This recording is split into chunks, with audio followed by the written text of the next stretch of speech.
네, 옆에 계시는 분과 사랑의 인사 나누시겠습니다.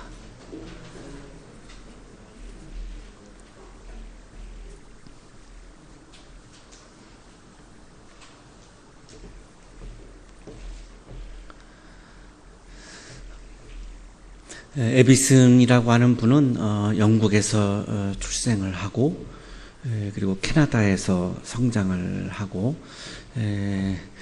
그 토론토 의과대학을 졸업을 하고 그 모교에서 의대 교수를 했습니다.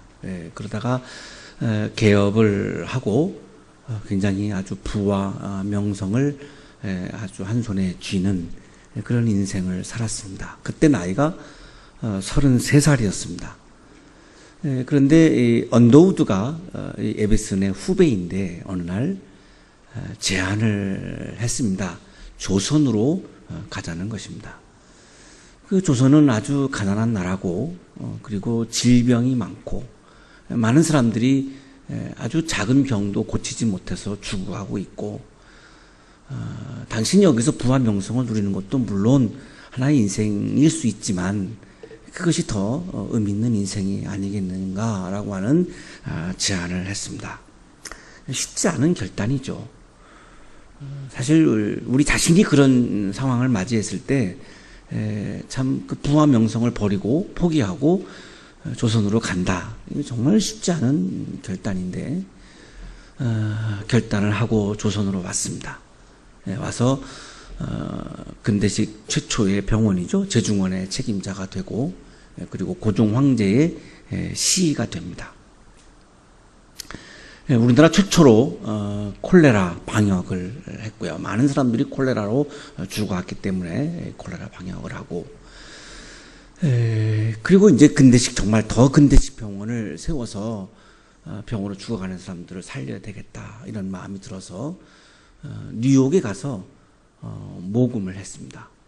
그러다가 세브란스라고 하는 사람을 만나게 되었고 그 세브란스라고 하는 사람이 마음에 감동이 되어서 아주 거액을 기부하기로 약속을 하고 그 세브란스가 기부한 돈으로 세브란스 병원을 짓게 되죠.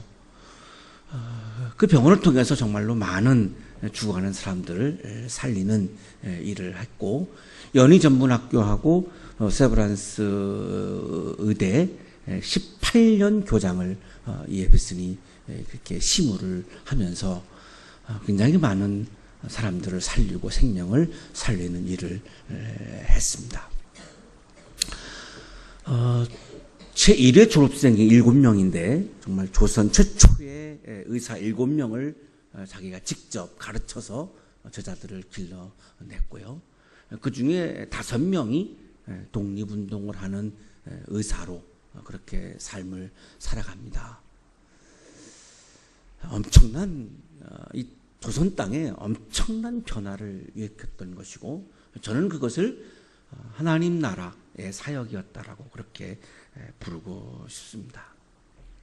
75세 때에 병원, 학교 다 조선인들이 이제 맡아서 경영을 해야 된다라고 이야기를 하시면서 조선인들에게 그것을 이제 물려주고 75세에 다시 고향인 캐나다로 돌아갑니다. 서울역에 갔는데 그때에 800명의 한국인들이 나와서 울면서 너무나 이분에게 감동을 받은 많은 분들이 800명이나 몰려들어서 그분을 눈물로 배웅할 정도로 정말 한국인들이 깊이 존경했던 그런 의료 선교사였습니다. 캐나다에서 물론 생을 마쳤고요. 그런데 자기가 죽은 다음에 한국에 묻히고 싶다. 그래서 지금 양화진에서 안식을 하고 있습니다. 한국에 와서 의료 선교를 한 횟수를 따져보니까 42년입니다.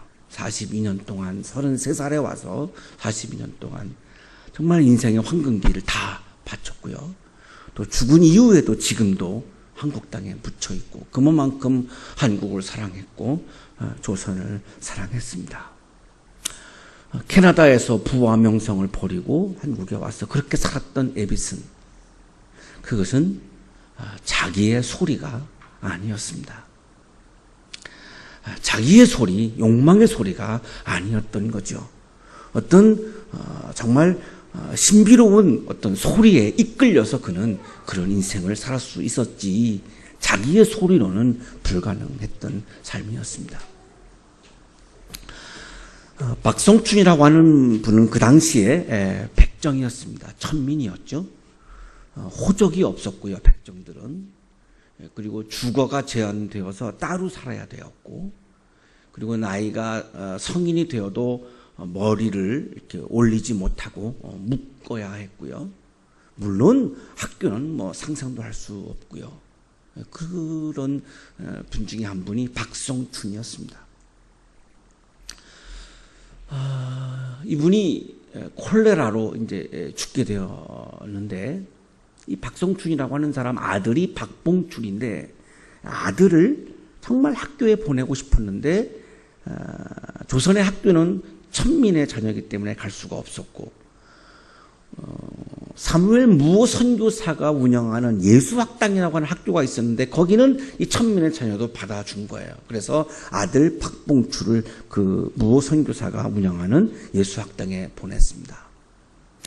그런데 아버지가 이제 콜레라로 죽게 되니까 자기의 선생님인 이 무호 목사님에게 이 박봉추리가 막 정말 간청을 한 겁니다. 우리 아버지 살려달라고. 그러니까 이 사무엘 무호 선교사가 아주 절친한 친구인 에비슨을 찾아가서 이 사람을 좀 고쳐줬으면 좋겠다. 그래서 왕의 가마를 타고 고종의 시가 무호와 함께 백정마을에 나타난 거죠. 조선이 뒤집어지는 사건입니다. 이건 있을 수가 없는 사건이죠. 그리고 정성을 다해서 치료한 결과 이 박성춘이가 콜레라에서 나았습니다. 그 당시 조선인들에게는 기적이죠. 이 콜레라를 고칠 수 없었으니까요. 정말 기적이었습니다. 그리고 그 고종의 시가 와서 고쳐졌다라고 하는 것은 이건 정말 뭐 하나님이 임재한 거 정도로 이거는 정말 황홀한 그런 상황이죠. 너무너무 감사해서 이 박성춘이가 믿음이 없지만 이 무호 목사님이 심호하는 권당골 교회에 등록을 하고 신앙생활을 하기 시작했습니다. 지금의 롯데호텔에 그때 위치했었습니다. 그 교회가. 그런데 백정이 들어오니까 이 권당골 교회의 핵심 멤버인 양반들이 반발을 했고 무호 목사님에게 백정을 내쫓으라고 굉장히 압력을 넣었고요. 무호 목사님은 교회에서 신분차별을 할 수가 없다. 예수님의 정신은 신분차별은 안 된다. 그래서 그러면 우리가 나가겠습니다. 그래서 양반들이 여기 교회를 나갑니다. 나가서 홍문사골교회를 다시 세우죠. 그런데 그 교회, 물론 대원군 가족들도 나왔었고요. 굉장한 분들이 많이 나왔죠. 그런데 다 개인적으로 엄청난 어려움들을 겪기 시작해요. 그래서 이분들이 회개를 하고 다시 이 권당골 교회로 다시 돌아옵니다. 그래서 권당골 교회와 홍문사골 교회가 이제 다시 합치게 되는 거죠. 그래서 합치려니까 이름을 바꾸자 그래서 그때 그 교회를 승동교회라고 이름을 바꿨고요. 지금 승동교회가 바로 그 교회입니다. 양반들이 나갔을 때 이 박성춘이가 백정들을 엄청나게 전도를 했습니다. 왜냐하면 자기 때문에 교인들이 많이 줄었으니까 너무나 이제 목사님에게 미안하니까 백정들을 막 전도해가지고 굉장히 많은 사람들을 전도한 거죠. 그래서 이 승동교회 장로가 됩니다. 장로가 되고 나서 돌아보니까 정말 이 서양 선교사들에 의해서 자기가 죽을 뻔했는데 나았고, 자기 아들이 학교에서 참 공부도 하고 자기가 장로도 되고, 있을 수 없는 일들이 서양 선교사에 의해서 이루어졌거든요. 그래서 박봉추라고 하는 자기 아들의 이름을 서양 선교사들의 은혜가 너무나 고맙다라는 의미에서 박서양으로 개명을 합니다. 그래서 아들 이름을 박서양이 된 거죠. 그래서 이 박서양이가 세브란스 의과대학에 입학을 합니다. 1회로 입학을 한 거죠. 그래서 조선 최초의 의사가 됩니다. 기적입니다. 이거 천지가 진동하는 일입니다. 에비슨 자기 선생님이 수술을 할 때에 옆에서 이제 이렇게 보조 역할을 하는데요. 이 망건이라고 그러나요? 제가 잘 모르겠는데 이렇게 망건을 쓰고 있죠. 지금 사진에 보시면 백정은 저 모자를 쓸 수 없었다고 그럽니다. 그래서 그게 너무나 한이 맺혀서 지금 수술할 때에도 저 모자를 쓰고 그리고 얼굴을 보면 너무너무 기쁨이 막 넘쳐요. 그래서 7명의 최초의 졸업생 중에 한 명으로 졸업을 해서 조선 최초의 의사가 되고요. 이게 하나님의 은혜가 너무나 감사한 거죠. 이거를 자기가 보답을 하지 않으면 이건 자기가 말도 안 된다 이런 마음이 들어가지고 에베슨이 자기에게 그렇게 준 은혜를 자기도 베풀려고 만주로 갑니다. 중국에 가서 병원을 세우고 학교를 세워요. 자기 선생님하고 똑같이 한 거예요. 우리보다 더 열악한 그곳에 가서 병원과 학교를 세워서 예수님의 사랑을 자기도 실천해야 한다. 이래서 여기 의과대학 교수를 했었는데 세브란스 그거를 다 사표내고 정말 허허벌판 만주로 가서 병원과 학교를 세워서 예수님의 사랑을 실천하는 그런 선교 사역을 합니다. 이 과정이 정말 엄청난 하나님의 은혜이고 하나님의 섭리가 아니겠어요? 에빗은 한 사람의 사랑의 실천이 이렇게 세상을 바꾸어 놓고 사람을 바꾸어 놓았습니다. 이것이 바로 우리가 요즘 계속 묵상하고 있는 하나님의 나라, 바로 하나님의 나라가 이 땅에 이루어지는 우리 조선인들의 경험이었던 거죠. 에비슨이 자기의 욕망의 소리에 빠져 있었다면 이런 엄청난 사건들은 불가능했을 거예요. 조선으로 가라고 하는 그 예수의 소리를 따르는 그 결단이 이렇게 엄청난 역사를 바꾸어 놓았습니다. 나의 소리가 아닌 예수님의 소리를 따르는 곳에 하나님의 나라가 이루어지는 것을 우리가 배울 수 있는 그런 역사적인 그런 사건이라고 말할 수 있습니다. 오늘 성서 일과가 이 부분을 우리에게 말씀해 주고 있습니다. 엿새 뒤에, 이 엿새 뒤에는 베드로가 당신은 그리스도시요 살아계신 하나님의 아들이십니다. 이렇게 고백을 한 예수님을 신으로 하나님으로 최초로 고백한, 그래서 이 고백이 정말로 현실로 이루어지게 됐는데요. 이후에 그런 어쨌든 최초의 고백이었습니다. 예수는 분명히 자기들이 볼 때에 요셉의 아들이고 사람이죠. 그 사람을 앞에 놓고 하나님으로 고백을 한 거죠. 베드로가 그 위대한 고백을 하고 난 엿새 뒤에 예수께서 베드로와 야고보와 요한만을 데리고 높은 산으로 가셨습니다. 12제자인데 그 중에 3만을 데리고. 이 스승이 모든 제자들을 다 똑같이 사랑하지만 그러나 어쩔 수 없이 더 예뻐하는 제자가 있구나. 이걸 정말 느낄 수밖에 없는데요. 베드로는 최초로 예수님을 하나님의 아들로 고백한 제자니까 이쁠 수밖에 없죠. 야고보는 12제자 중에 최초로 순교한 제자예요. 나중에. 그만큼 선생님에게 충성했으니까 너무나 예쁘고요. 요한은 요한계시록을 쓸 정도로 영성이 깊은 제자였습니다. 그러니까 애제자가 될 수밖에 없죠. 너무나 예뻐하는 세 제자만을 데리고 높은 산으로 갔습니다. 헐몬산으로 추측을 하는데 정확하게 알 수는 물론 없습니다. 근데 거기에서 예수님의 모습이 변했습니다. 우리도 살다 보면 우리들의 인상이, 얼굴이 이렇게 변할 때 있지 않습니까? 오늘 더 예뻐 보이시네요. 오늘 더 좋아 보이시네요. 이렇게, 물론 우리도 늘 이렇게 변하는데, 여기 변했다라고 하는 말씀은 메테모르포데라고 하는 원어 성경에는 그렇게 기록되어 있는데, 다른 형태로 질적으로 달라졌다라고 하는 거예요. 그냥 모습만이 변한 것이 아니라 질적으로 비약하고 질적으로 변화하고 형태가 바뀌었다는 거예요. 인간 예수가 신적 예수로 변했다는 거예요.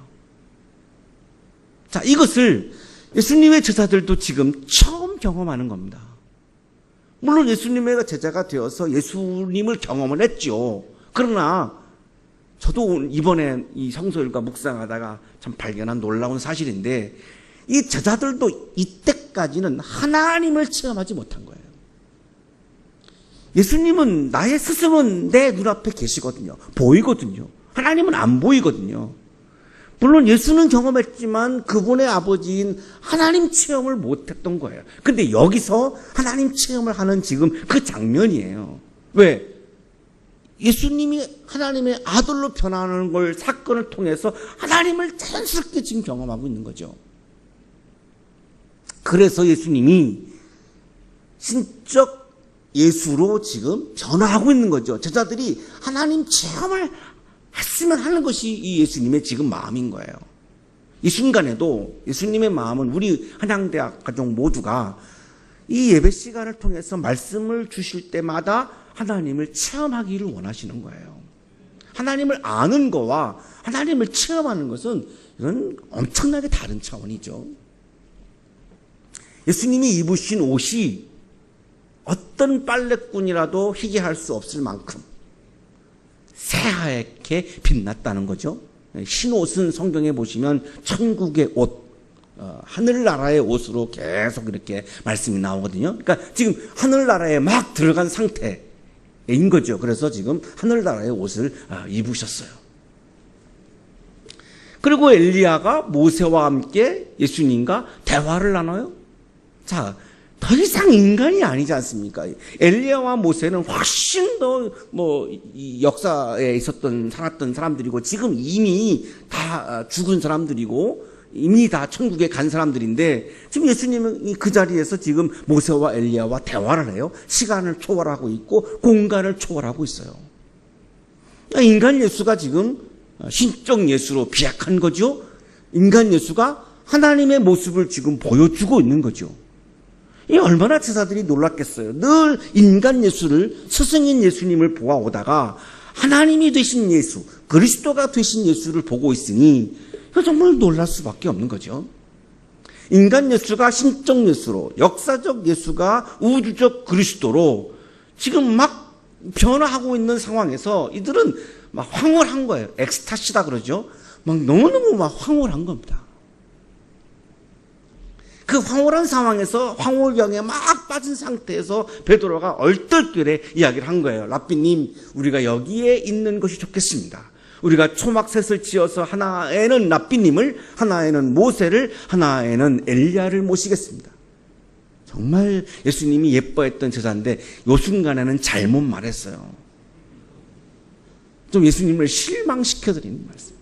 예수님이 계속해서 하신 말씀이 십자가를 지어야 된다. 영혼을 구원해야 된다. 아파하는 사람들에게 우리가 찾아가야 된다. 계속 그거를 가르치신 거 아니겠습니까? 내가 그물을 버리고 나를 따라와라. 나를 따라오라는 말씀은 십자가를 지는 그리스도를 따라오라는 건데 지금 그거 다 그냥 무시하고 지금 너무 황홀하니까 자기만 이기주의에 빠져서 지금 여기다가 지금 초막셋을 짓고 예수님하고 지금 살겠다는 거예요. 신이 되신, 하나님이 되신 그 예수님과 살겠다는 거예요. 자기만 지금 천국의 삶을 살겠다는 거예요. 그러면 산 밑에 있는 사람들은 그건 어떡합니까? 그들의 구원은 어떡합니까? 안중에도 없는 거예요. 이러니 예수님을 얼마나 이 스승을 실망시켜드리는 발언이에요. 이거 해서는 안 되는 이야기를 했어요. 그래서 이렇게 묘사를 하죠. 베드로는 무슨 말을 해야 좋을지 몰라서 이런 말을 했던 것이다. 얼떨결에 한 거예요. 이게 자기가 이 말이 무슨 말인지도 모르고 해서는 안 되는 말인지도 모르고 막 얼떨결에 한 거예요. 제자들은 겁에 질려 있었습니다. 저 이 구절을 굉장히 깊이 묵상을 했는데요. 아니 황홀하게 빠져가지고 막 좋았는데 갑자기 또 겁에 질렸대요. 우리의 선생님이 하나님이 됐으니 얼마나 좋은 거예요. 얼마나 황홀한 거예요. 기쁜 거예요. 근데 왜 또 겁에 질려 있죠? 제가 묵상한 내용은 이런 거예요. 너무너무 황홀하고 좋아요. 분명히 그건 맞아요. 한편으로 좋은데 한편으로 무서운 거예요. 왜? 나의 스승이 하나님이 되고 나니 내 속이 이제 다 드러나는 거 아니에요. 나를 일거수일투족 내 속에 있는 마음까지 다 아시는 거 아니에요. 십자가를 회피하려고 하는 마음까지도 다 아시고 우리의 스승과 더불어 나만 천국에 살려고 하는 마음도 다 알고 우리의 스승이 하나님이 되었으니 이제 뭐 세상에서 권력도 다 누릴 수 있다라고 하는 그 욕심도 다 가지고 숨길 수가 없어요. 내 마음을 숨길 수가 없어요. 내 스승이 인간이라고 믿어질 때에는 숨길 수가 있었지만 내 스승이 하나님이 된다고 생각하니까 아무것도 숨길 수가 없으니 무서울 수밖에요.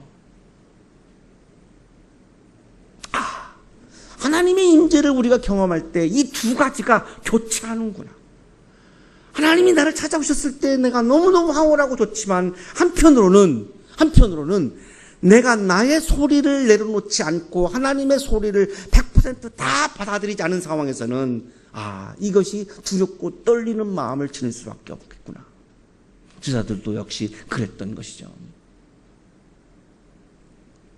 아마도 금요일 날 우리 다시 한번 이 말씀 갖고 우리가 한 10분이 모여서 묵상하는데 6절 갖고 또 분명히 질문을 하실 겁니다.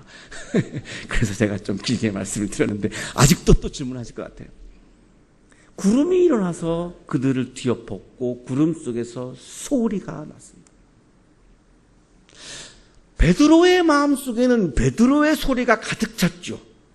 여기에 초막셋을 짓고 하나님이 되신 그리스도가 되신 우리의 선생님 예수와 내가 저 세상이 어떻든지 말든지 내가 여기서 황홀한 삶을 살겠다라고 하는 것이 베드로의 마음속에 가득 찬 베드로의 소리예요.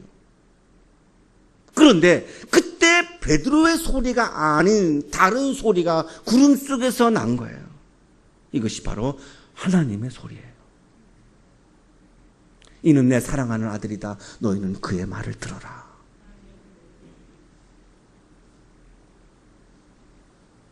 자신의 소리가 가득 차 있는 상황에서 이 베드로의 마음속에 울린 하나님의 소리예요. 이거를 지금 베드로가 처음으로 예수님이 하나님이 되시는 변화하는 사건을 통해서 하나님의 소리를 듣고 있는, 처음으로 지금 하나님을 체험하고 있는 순간이에요. 루돌프 오토라고 하는 독일의 신학자를 인용하지 않을 수 없는데요. 이분이 이 장면을 가리켜서 누미노제라고 불렀어요. 1917년에 다스 하일리게라고 하는 거룩함이라고 하는 책을 써서 이분이 이 누미노제라고 하는 이야기를 했는데, 누미노제는 종교에는 인간의 합리성, 인간의 이성의 영역에 벗어나는 또 다른 세계가 있다라고 주장을 해요. 그거는 우리들의 이성으로, 우리들의 이 지식으로, 우리들의 머리로 측정할 수 없는 신비로운 세계가 있다는 거예요. 반드시 그건 존재한다는 거예요. 그러면서 누미노제를 어떻게 설명했냐면, 피조물인 우리가 절대 거룩인 하나님 앞에서 내가 그분의 피조물임을 강요의 의사가 아니라 정말로 진심으로 내 마음 깊은 곳에서 그거를 인정하는, 절대 거룩 앞에서 내가 당신의 피조물입니다 라고 하는 것을 내가 인정하는 그런 직관적, 경험적, 미학적 체험이다, 이렇게 얘기해요. 미학적으로, 직관적으로, 체험적으로 나도 모르게 내가 주님 하나님 앞에서, 절대 거룩 앞에서 나는 당신의 피조물입니다 라고 하는 것을 인정하고 고백하는 체험이 있다는 거예요. 이것이 종교적 체험이고 이것이 영적 체험인데, 그것이 하나님 체험인데, 반드시 그것이 존재하고 그 관문을 통해서 우리는 하나님을 만날 수 있다는 거예요. 그것이 진정한 하나님과의 만남이라는 거예요. 그것이 아니면 내가 오해해서 내 욕망 안에서 내 욕망이 커진 상태를 하나님을 만난 것으로 착각할 수도 있다는 거예요. 다스 하일리게에서 이 누미노제를 거룩의 체험 이렇게 번역을 해요. 한국에서는 거룩의 체험, 절대 거룩을 내가 체험하는 거죠. 지금 저자들은 절대 거룩을 체험하고 있어요. 그러니까 하나님의 소리가 들린 거예요. 마음속에 막 울린 거예요. 너희는 그의 말을 들어라. 하나님의 소리를 지금 처음으로 듣고 있는 거죠. 하나님의 소리가 들려오니까 베드로가 자기의 마음속에 가득 찼던 소리를 내려놓을 수 있는 거죠. 하나님의 소리가 들리지 않으면 여전히 나는 나의 소리에 가득 찬 채로 살아갈 수밖에 없어요. 나의 소리를 죽이지 아니하면 하나님의 소리를 들을 수 없고, 나의 소리를 죽이지 아니하면 하나님의 소리를 따를 수가 없어요. 하나님의 소리를 따를 수 없으면 내가 하나님의 사람으로 살아갈 수가 없고 하나님의 나라를 경험할 수가 없어요. 지금 제자들은 예수님이 변화산에서 영광스러운 모습으로 변화하는 그 상황에서 예수님이 변한 것보다 더 중요한 사건은 뭐냐면 하나님을 체험하고 있다는 거예요. 하나님의 소리를 지금 듣고 있다는 거예요. 하나님의 소리가 그들의 마음에 막 울리고 있다는 거예요.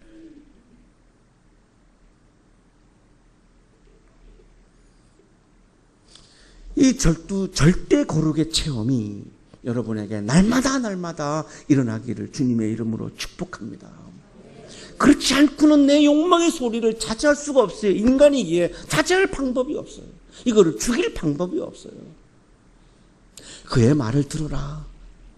그의 소리를 들어라. 그의 소리가 나의 소리니, 자, 지금 너가 나의 소리를 들었지? 앞으로 계속해서 나의 소리를 듣고 싶다면 내 아들 예수의 소리를 들어라.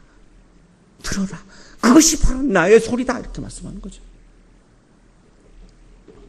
그들이 문득 둘러보고 왔는데 아무도 없어요. 아무도 없어요. 왜? 하나님은 안 보이시니까요.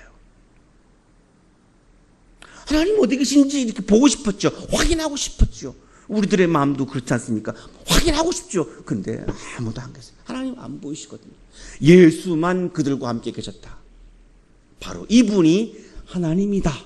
이런 뉘앙스를 우리에게 주지 않습니까? 8절에서 예수만 그들과 함께 계셨다. 그들이 경험했던 하나님의 소리, 그것은 바로 예수의 소리였다. 그들이 산에서 내려올 때 예수께서 그들에게 명하시고 인자가 죽은 사람들 가운데서 살아날 때까지는 본 것을 아무에게도 이야기하지 말라고 말씀하십니다.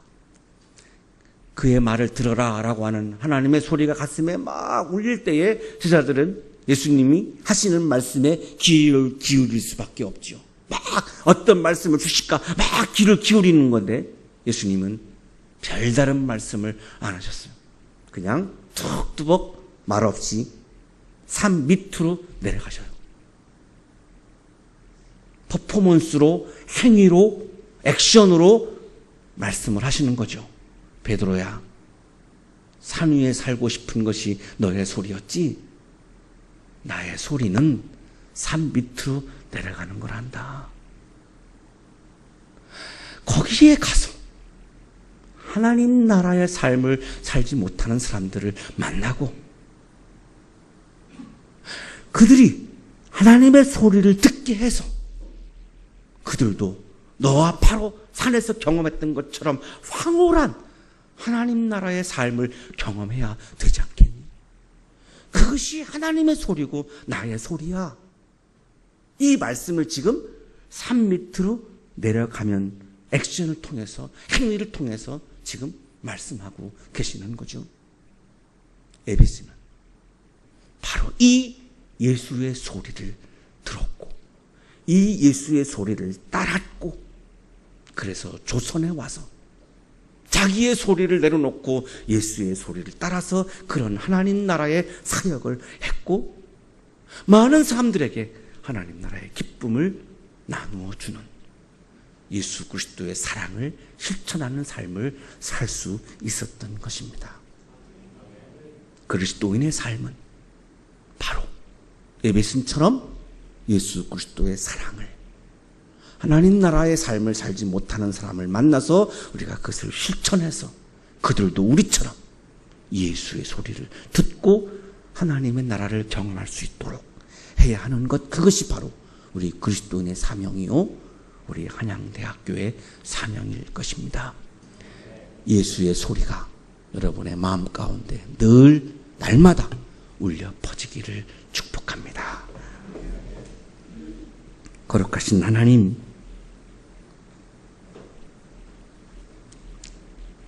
주님의 소리가 우리 마음을 가득가득 채워지게 하여 주옵소서. 내 욕망의 속으로 나온 나의 소리가 주님의 소리를 통하여 사라지게 하시고 주님의 소리로 가득 찬 마음을 가지고 산 밑으로 내려가 사랑을 실천하여 하나님의 나라를 확장해 가는 그리스도인으로 살게 하여 주옵소서.